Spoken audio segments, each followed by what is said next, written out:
At the end of last year, I made a decision to learn how to draw. Now, there's a bunch of reasons why I wanted to start this challenge now, but it's something that I've had in the back of my mind for years, and recently had a surge in motivation to try something creative.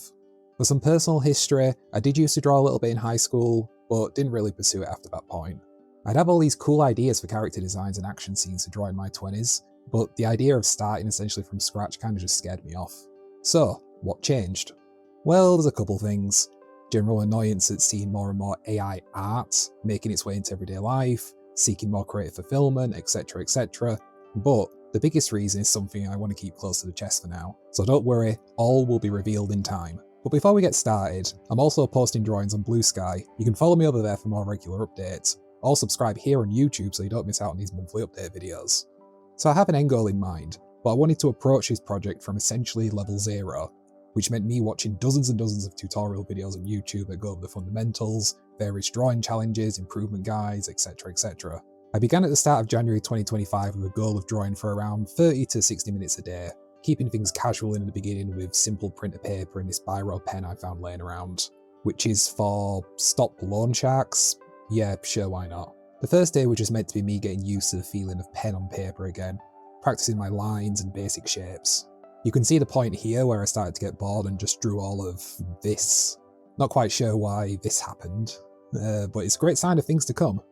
On the other side was day 2. I had a similar idea here where I just wanted to kind of practice drawing circles for a bit. I've always had an issue with pressing pens down too hard when writing, which is something I wanted to unlearn here before doing more complex drawings with sketch layers and guidelines. The next couple of days were all about shapes. Boxes, spheres, prisms, and whatever else. A bunch of the guides I looked at had their own views on the quote-unquote best way to learn, but they did echo the same few points, such as draw what you enjoy and stick with it even if you don't see improvement, and in this case, practice the basic shapes. Most drawing subjects can be broken down into squares, circles and triangles, even if it's just for a basic sketch layer, so practicing this early on is pretty key, especially when it comes to perspective, which you can see me struggling here with quite constantly. I do try and mask over the issues with these small sketchy lines and shading, but flaws like this can ripple through an entire drawing, and hopefully it's something that I can improve with over time. You can see here when we get to week 2 that I'm starting to get a little bit more confident with some of these still life doodles, these perspective drawings, and trying to build more complex structures with these 3D shapes. But after 2 weeks I was starting to get bored of the old box tactic and decided to try my hand at what I really wanted to get good at, drawing anime. And it didn't really go that well. One of the most popular methods for drawing heads is known as the Loomis method, which was developed over 70 years ago and breaks down a human head into these sections just to make it easier to draw at any angle. And if you've never realised this before, people in anime and manga aren't exactly proportioned like human beings. So trying to transpose those features into this structure resulted in a couple of these monstrosities.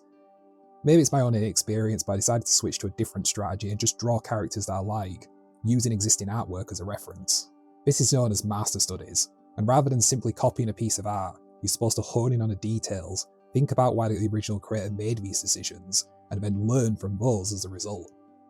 That's what I did here with this little Percy drawing, and while it's not great by any means, it's night and day compared to the rest of these. I'll just push these to one side for now to make room for my first purchase of the challenge, a sketchbook. Costs about £4 on Amazon, makes for a nice starting point with the second phase of this journey. I also borrowed these pencils from my brother, which are coincidentally the same brand as a sketchpad, despite being bought around 5 years apart. So I knew what I was going to do, but I actually needed to pick something to draw. Something with a focus on character poses and faces, but isn't too cartoony, and the answer was obvious: manga. Tons of panels to use for reference, and where the line art is clear to study. An idea so simple and genius that I immediately made a bunch of mistakes on page 1. So I chose to reference Blue Box, as it's a series that I've been reading since it first launched in 2022, but I decided to draw these boxes to replicate the manga paneling before actually drawing anything inside, which meant that I then had to limit myself to looking for images that fit these shapes. Then I decided to pick this panel of Chi's face that was far too zoomed in, which made it difficult to draw guidelines and understand where all of the facial features were. And then these two are far too zoomed out, which meant that a lot of detail got lost, which is exactly what I want to try and practice. There's some other issues with proportion, but that's fine, it's all a learning experience, and the important part is to realise what I did wrong and move on. So I immediately made another mistake and picked out a full body action shot with hands and motion lines, and it was just way above what I could do at this stage. But I'm sure this is the last mistake I'll make. Oh yeah, I also did these close-up of Taiki's face. They're a little bit better, a couple parts are missized and a little off, but you kind of get the idea. Clearly this was enough to make me go mad again on next page and draw these poses with hands and shoes and clothing and... yeah, I need to rein myself in again, don't I? I do like this one of Hina up here. The facial proportions are slightly off here on Chi, but let's keep moving on. Now, one of the problems I was facing at this point was that these drawings were taking a long time to do, with several layers of building up the sketch, doing line art and then shading afterwards. It was sometimes taking over an hour to do a single drawing, which isn't great at this stage because I'm trying to focus on learning the fundamentals. So I decided to switch tack to draw something different, something that focuses on expression and posing over proportions. So that's why I decided to draw Splatoon. I've always loved the art style of the official promo art for the series and all the various Splatfests, so I was hoping that studying this will help speed up my work. These first two here were a bit of a struggle, especially with the jaws and the mouths. I kept erasing these lines over and over again to try and get them perfect, but eventually I just decided to say screw it and ban myself from using this thing. From now on, we're rolling with the punches with all these drawings, which I'm hoping helps with two things. One is speed, as I'll be drawing fewer lines overall, and the other is forcing me to pay more attention to the actual shapes in the piece rather than the exact line I'm currently working on. And this inkling down here was the first drawing without an eraser, and I actually really like it. So I kept this up for the next week or so, some pieces better than others, but I felt like I was getting quicker and focusing more on the parts that actually matter. I came to learn that as long as you can nail the key parts of a character that people actually focus on, like the eyes and face shape, you can usually get away with messing up a couple other parts here and there. Like with this pearl drawing here, which has some cool foreshortening, and the boxy fingers do help to make drawing hands easier as well. A couple more drawings of the lesbian duo, trying to capture the energy of the regional art, practicing the facial features, yada yada yada. So the next page is the final piece for January, which combines the inklings from the Splatoon 3 promo art with this artwork of Deep Cut from the Chocolate Splatfest. Overall, I'm really happy with how this came out, and I think now is a good time to switch strategies again for February to focus more on practicing the individual elements of human anatomy.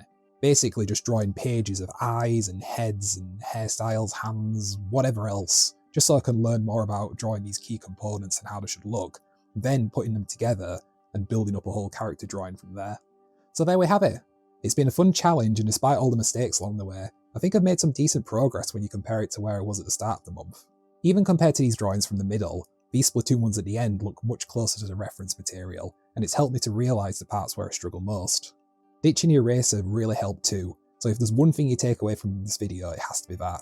Also, you're going to make mistakes, but fail fast. Understand what went wrong and keep trying, because you will see improvement eventually. But yeah, like I said earlier, you can use the link in the description to visit my Blue Sky profile for day-to-day updates, and subscribe while you're down there to see next month's video when it's finished. If you have any questions or advice about my methods, then leave a comment too and I'll try my best to get back to you. But thanks for watching, and I hope this has been helpful for anyone who's starting their own art journey this year.